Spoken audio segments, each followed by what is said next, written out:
You're listening to The Voice of Russia in London. I'm Daniel Sinner with today's discussion.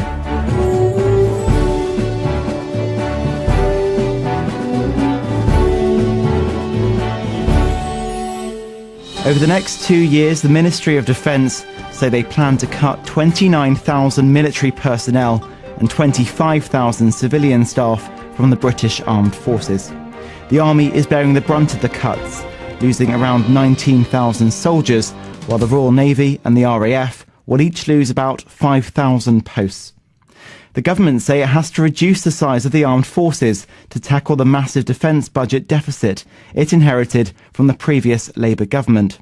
The cuts will bring the Army's numbers down from 101,000 to 82,000, half the size it was during the Cold War era and its lowest level since Britain fought Napoleon. Critics, including Labour's Shadow Defence Secretary, say the losses will have an impact on the military's capabilities.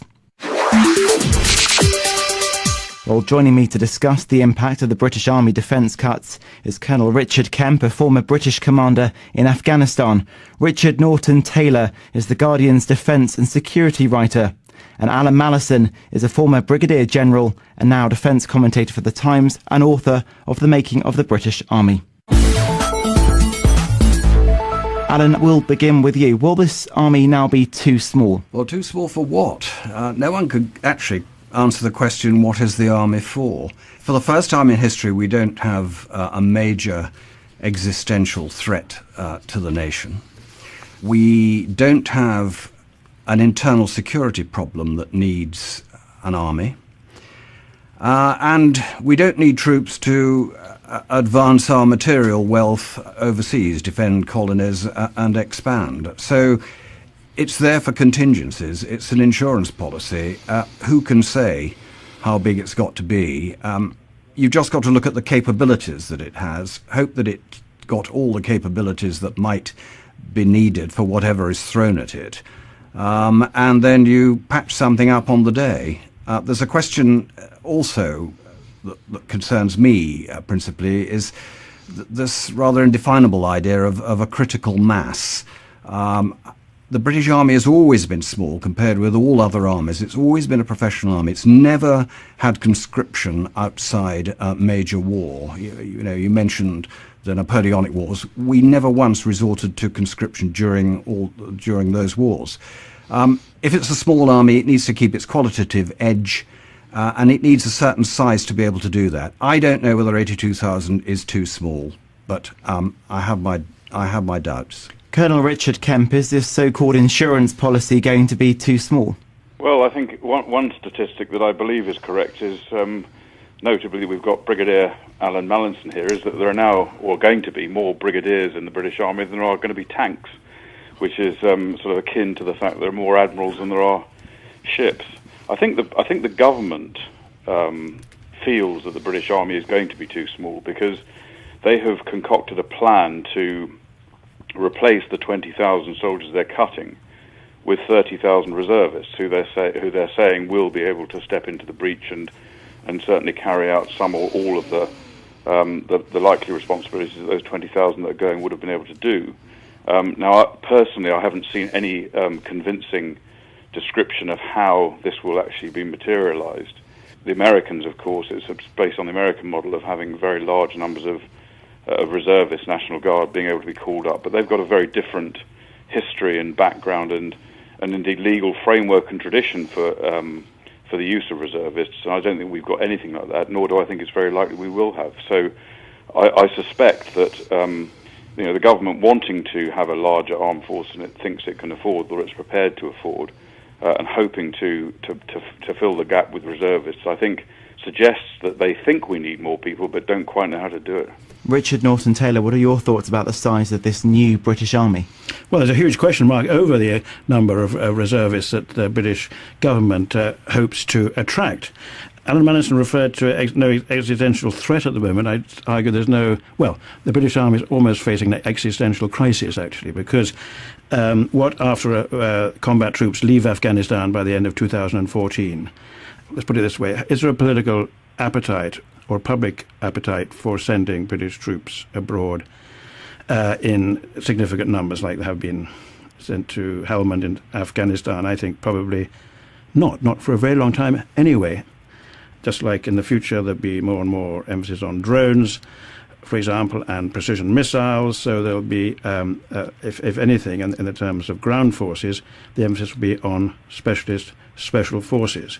And I think at the moment the Army is the poor relation of the armed forces. But we're not going to be able to send the amount of personnel that we're able to at the moment abroad ever again if this is a slimmed-down army, will we? Well, you could do it, and certainly in there are different brigades. They've got armoured brigades, and they've got the Air Assault Brigade, the Airborne Brigade ready. So you could do it for a brief period, not for an enduring operation with the army they're going to have. Colonel Richard Kemp, as a former British commander in Afghanistan, the Defence Secretary insisted that the government will not do anything to compromise the mission in Afghanistan. But with the size of these cuts, can we really believe that our troops aren't going to be affected? Well, I think there might be an effect, and I think the effect is likely to be more on morale than anything else, because from what I can detect among soldiers who have recently come back from Afghanistan, or I talk to who are out there now, as you'd expect, there is still a very strong spirit of comradeship, very good leadership, and an excellent level of fighting spirit among the troops. But I think the wider morale of those people who are getting ready to deploy to Afghanistan, who may be going out there, is going to be affected by the fact that their regiments or corps are being dramatically reduced or cut out of the order of battle altogether. That, in many cases, they and their friends are being told they're being made redundant, and then you can add to that the erosion of terms of service and the overall kind of reduction of pay in real terms that is facing most soldiers. I think the impact is much more likely to be on morale, because the actual effect of these cuts is probably not going to come in until around about 2014, when most British forces will be out of Afghanistan. Alan Mallison, former Brigadier General and now defence commentator for The Times. With these cuts, there's going to be a greater reliance on reserve forces such as the Territorial Army, and also fighting alongside allies such as the United States and France. Is this going to be a good thing for the British Armed Forces? The idea, can we mount an entirely sovereign operation such as recovery of the Falklands in the event that they were to be captured?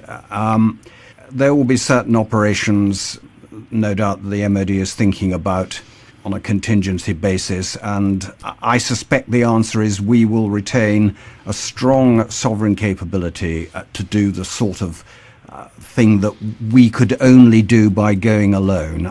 The idea of the TA, interesting historically, we've never made this work, frankly.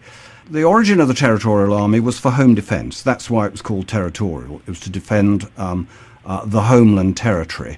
It went to France in 1914 after primary legislation had been enacted to allow it, in fact to compel it, to serve abroad. And then in the interwar years it was seen very much again in that role. It was never seen as a major way of either reinforcing the regular army or indeed taking over some of its responsibilities, except in specific areas such as air defence of Great Britain.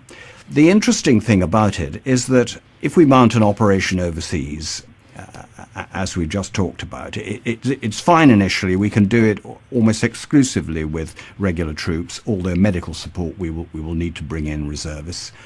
If you've got 15, 16, 17,000 men deployed overseas, that's 5,000 men out of business and industry, is a lot to get employers to sign up to. And I'm not sure that employers, even once the economy starts picking up, are going to be as pro this plan as we seem to think they will be.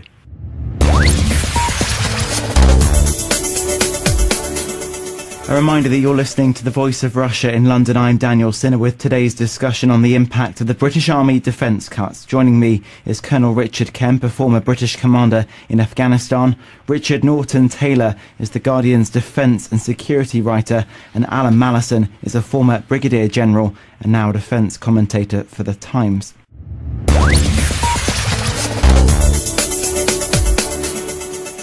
Richard Norton-Taylor. Well, I think the government also isn't sure, and they're drawing up. Philip Hammond, the Defence Secretary, has made it quite clear that they're going to have to draw up a new statute, which will put more obligations really on both the government, but also specific duties on employers as well as employees. And they're talking about how much easier it'll get. For example, you get communication sort of geeks from the British Telecom, which is a big company. Easier maybe to get those because they've got so many, but very difficult to get people from smaller companies or niche engineering companies, for example. The government recognises that, and they're crossing their fingers. At the moment, I mean, it seems to me that according to the latest plan or something on the Army 2020 sort of paper that came out a few days ago, that we can do a short-term expeditionary force of some significance, but not an enduring one. And Philip Hammond himself, the Defence Secretary, the other day referred to Britain being the sort of proud and sort of gutsy defence country, warrior nation, if you like, or certainly taking defence seriously. Can we ever be that again? Can we ever be that again with this force? Well, not alone. I mean, the French, and the French has mutual respect, I think, with the French. Philip Hammond said the other day, we will want to be on the front line of any military conflict or expedition or crisis which will affect Europe. And our European allies, he says, can help with a tail, a rather sort of put-down thing. But it's going to be coalitions of the willing, I think, in future. In NATO, how many people were signed up to the air strike and air reconnaissance surveillance no-fly zone campaign last year? Very, very few big EU countries. The Germans didn't, the Poles didn't, for example. Other big EU countries did reluctantly. Curious enough, other countries did proportionally very much more than they could be expected. Norway, for example, the Norwegian Air Force did quite a lot of bombing. They're not even members of NATO. They're not members of the EU. The NATO Secretary General Rasmussen talks about the need, as was happening in other countries like Afghanistan and indeed Iraq, for non-European countries joining NATO-led operations, notably the Australians and New Zealanders, who provide a lot of special forces, actually, in Afghanistan, but also in Libya, of course, in a great, triumphantly, the British and the French and others, NATO, indeed, did a NATO-led operation in Libya, but the Qataris and UAE forces, too. Can I? Yes. Can I just say that I think it's interesting to look at what capability is being kept at high readiness. Yes, there is the air mobile, airborne element, light, rapidly deployable. But the thing that the Army has preserved intact, really, is its armoured capability. It's calling its three brigades no longer armoured brigades, but armoured infantry brigades. But actually, these are heavy-hitting brigades. These are the ones on tracks, basically. Tanks, armoured infantry, fighting vehicles, self-propelled artillery. And we're going to retain effectively a division of those. Now, the purpose of that is really to be able to fight with a major ally, i.e. the United States of America, on the main effort. In other words, we're not just add-ons who are there just to show the flag. We can plug in to an American corps and take part in serious, quote, heavy lifting. Colonel Richard Kemp, we are now going to be relying heavily on the reservists and the Territorial Army.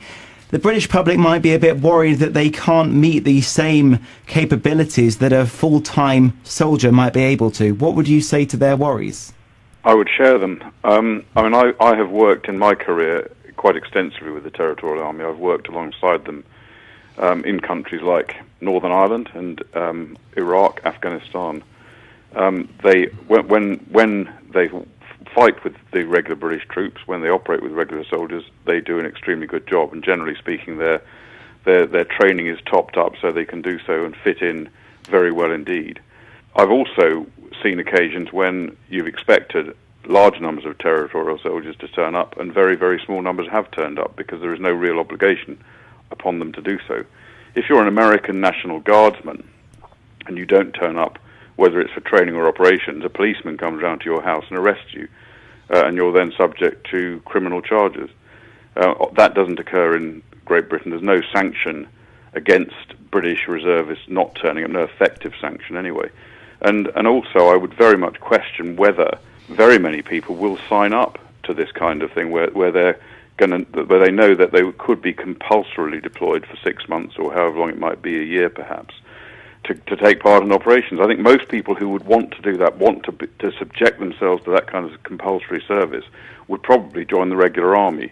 And also, as I think was Richard mentioned as well, how many employers are going to take on people who are in the territorial army, who, particularly small employers who would be horrified at the idea of one or two members of their workforce suddenly being taken away from them. Even today, we have real problems with reservists who are voluntarily mobilised.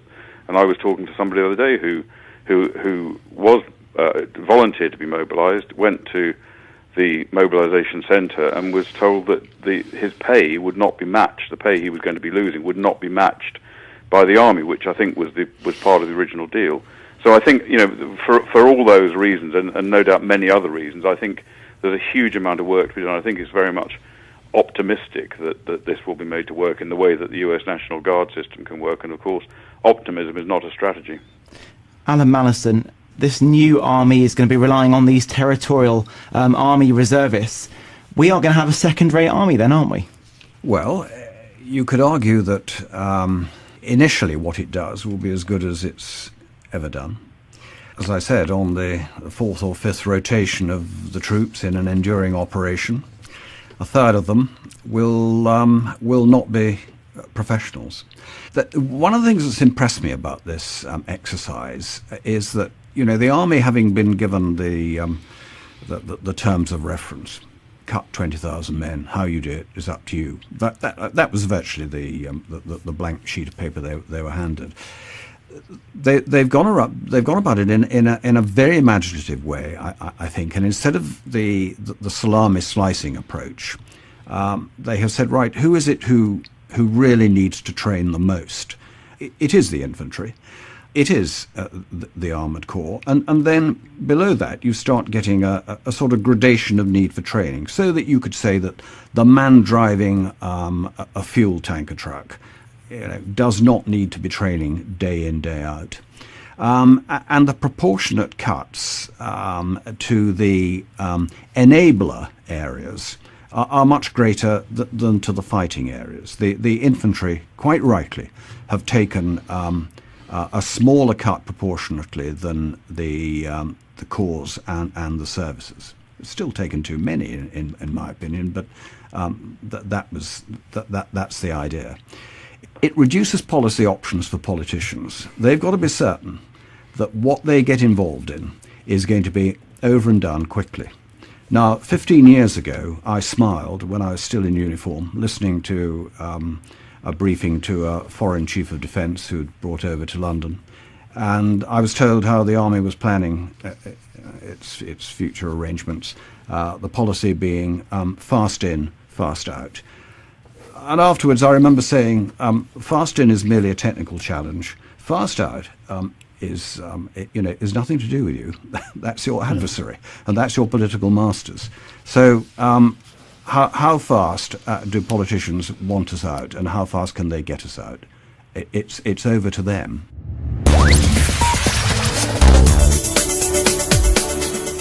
A reminder that you're listening to The Voice of Russia in London. I'm Daniel Sinner with today's discussion on the impact of the British Army defence cuts. Joining me is Colonel Richard Kemp, a former British commander in Afghanistan. Richard Norton-Taylor is The Guardian's defence and security writer, and Alan Mallison is a former brigadier general and now defence commentator for The Times.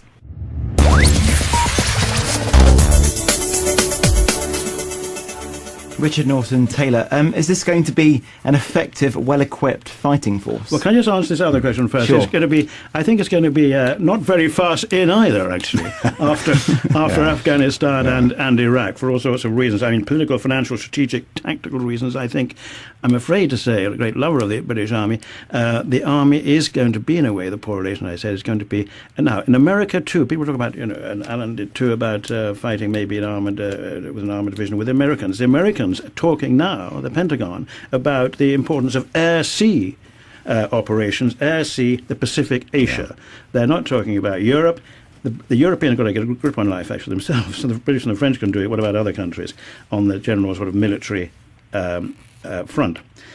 I think, the Army is going to play a lesser role. A bigger role is going to be played by drones, by fast jets, precision missiles, and in the British case, where we've got submarines and, of course, nuclear missiles, but also Tomahawk cruise missiles, and they're building 2 new very big and expensive aircraft carriers. Colonel Richard Kemp, former British commander in Afghanistan, is this right now? This is what we're going to see. As Richard Norton Taylor said, we're going to see an increased reliance on technology and less on our army. Well, I think we might plan to do that, and it might be people's hope that we'll do that. But ultimately, I think the kind of fighting that we're likely to have to do, and we're likely to have to play a major role in, excuse me, is perhaps the sort of thing that we've seen in certainly in the post-war period, which involves getting troops on the ground, whether they're in tanks or whether they're infantrymen. And as Alan Mallinson said, and he of course was both an infantryman and an armoured corps officer, so he knows that it takes a great deal of training and expertise and experience to effectively fight this kind of conflict on the ground, face-to-face with the enemy, particularly the type of enemy that we've been facing in recent years in places like Iraq and Afghanistan. Yes, of course, if we, for some reason, had to intervene in a country like Libya, yes, you can do a certain amount from the air, you can achieve certain things with technical means, but ultimately, if there was, for example, a need to secure chemical weapons, if there was a risk of them being used or being taken by or transferred to jihadists, for example, which I think is certainly a possibility, then it would need, if there was an intervention, it would need feet on the ground. So, whatever we might want to do, I think ultimately we will have to, we should anyway retain a pretty significant capability in both infantry, armoured corps, artillery, and engineers as well, who can actually go out on the ground, do the job, hold on to ground if needed, and work against an active enemy. There have already been concerns about British forces having enough protection and equipment in battles that they've already served in and ones we're currently in at the moment. Is this going to be even more of a problem now that we're slimming down the army? I think, protective mobility, protective vehicles have been a long-standing problem for us, and it's partly due to an unwillingness to recognise a changed situation. For example, I think it's true that many people in the British forces clung on to almost sort of longed to be back in Northern Ireland when they were fighting in Iraq and Afghanistan, and they wanted to use the same equipment as they had in Northern Ireland. They held on to the snatch, and partly that's a reluctance to change and accept that you're in a completely new situation. Partly, of course, it's a reluctance to invest the money in it, and then on top of that, we've seen problems with the speed of procurement and development of new vehicles that are suited to the new weapons we face and the type of terrain we're now fighting in. And a classic example of that is the Foxhound vehicle, which is just coming into service now in Afghanistan, 2 years after the decision was taken to procure that particular vehicle, and it's just coming into service. I mean, if you can imagine a similar timetable being applied to production of Spitfires or of tanks in the Second World War, the war would have been over probably long before we'd actually gotten in on the ground. I think that there has been a lack of urgency and a lack of will to invest money in new systems. I think that's only likely to continue, and we've now bought a huge number of protected vehicles for Afghanistan, and undoubtedly we'll be using those wherever we go around the world for the next probably 30, 40 years. As we come to the end of this discussion, I want to find out from each of you what you think our new look army will look like. Colonel Richard Kemp, if I can begin with you. My view is that the level of professionalism and the fighting spirit of the British Army has never, even for one moment, declined, despite the decline in numbers. So I think, albeit it will, if we go along this, if we continue down this route, it will be a significantly smaller army. I think it will still be a very high-quality army with extremely high-quality people. And my biggest concern for it is that the standard of, particularly the standard of officer that we might be able to attract in the future could be in question because of the lack of opportunities, because of the lack of scope, and because it's being seen. The British Army is being seen today, I think, and has been seen for a number of years as a declining industry. Although I'm deeply unhappy with the level of cuts that are being made and the places they're being made within the army, and within the armed forces overall, I do think that whatever the outcome, there will be a very, very high-quality force. Richard Norton-Taylor. I think there is a danger that the cuts will be too deep. The government says, the British government says, we will be able to maintain not an enduring operations, but a kind of a robust expeditionary force. But for how long is the question?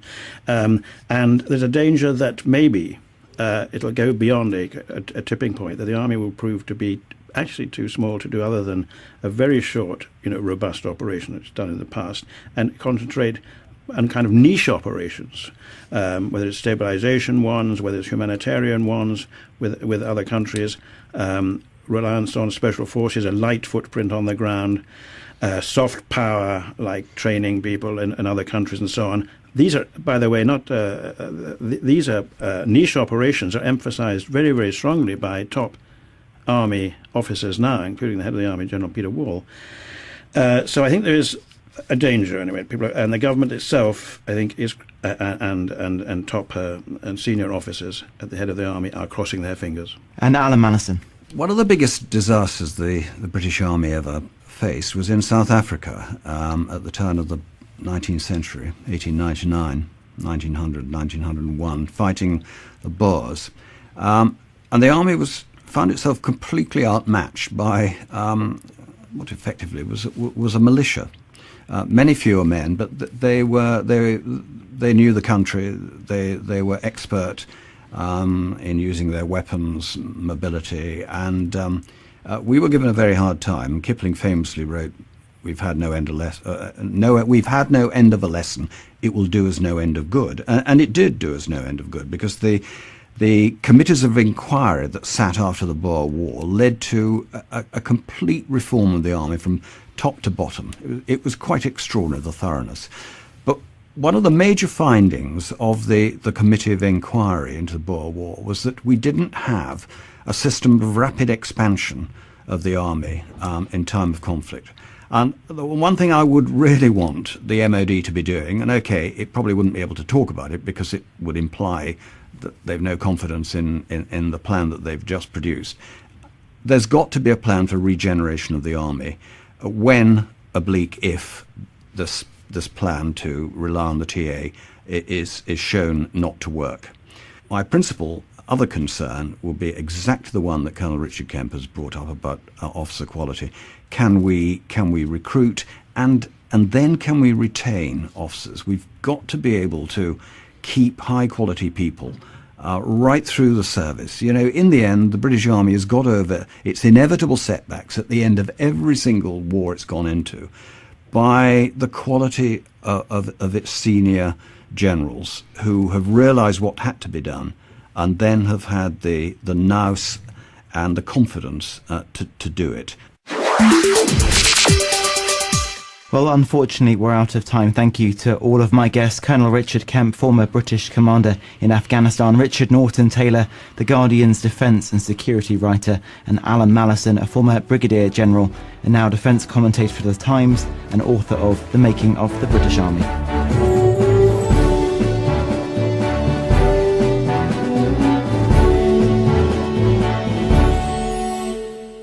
For what? No one could actually answer the question, what is the army for? For the first time in history, we don't have a major existential threat to the nation. We don't have an internal security problem that needs an army. And we don't need troops to advance our material wealth overseas, defend colonies and expand. So it's there for contingencies. It's an insurance policy. Who can say how big it's got to be?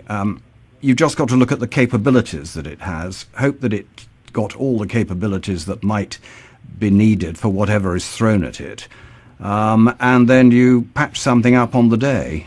There's a question... Alan Mallison here, is that there are now, or going to be, more brigadiers in the British Army than there are going to be tanks, which is sort of akin to the fact that there are more admirals than there are ships.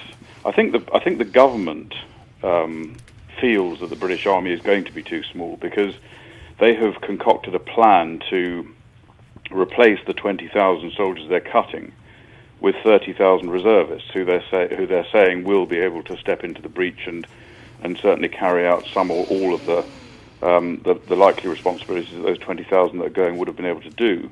Now, personally, I haven't seen any convincing description of how this will actually be materialised. The Americans, of course, it's based on the American model of having very large numbers of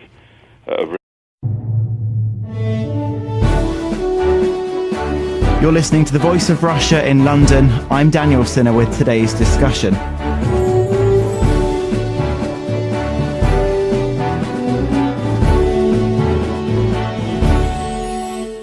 Over the next 2 years, the Ministry of Defence say they plan to cut 29,000 military personnel and 25,000 civilian staff from the British Armed Forces. The Army is bearing the brunt of the cuts, losing around 19,000 soldiers, while the Royal Navy and the RAF will each lose about 5,000 posts. The government say it has to reduce the size of the armed forces to tackle the massive defence budget deficit it inherited from the previous Labour government. The cuts will bring the Army's numbers down from 101,000 to 82,000, half the size it was during the Cold War era and its lowest level since Britain fought Napoleon. Critics, including Labour's Shadow Defence Secretary, say the losses will have an impact on the military's capabilities. Well, joining me to discuss the impact of the British Army defence cuts is Colonel Richard Kemp, a former British commander in Afghanistan. Richard Norton-Taylor is The Guardian's defence and security writer. And Alan Mallison is a former Brigadier General and now defence commentator for The Times and author of The Making of the British Army. Alan, we'll begin with you. Will this army now be too small? Well, too small also that concerns me principally is this rather indefinable idea of a critical mass.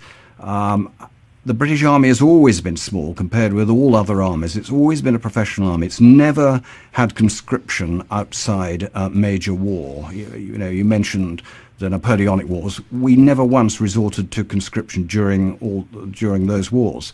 If it's a small army, it needs to keep its qualitative edge, and it needs a certain size to be able to do that. I don't know whether 82,000 is too small, but I have my doubts. Colonel Richard Kemp, is this so-called insurance policy going to be too small? Well, I think one statistic that I believe is correct is notably we've got Brigadier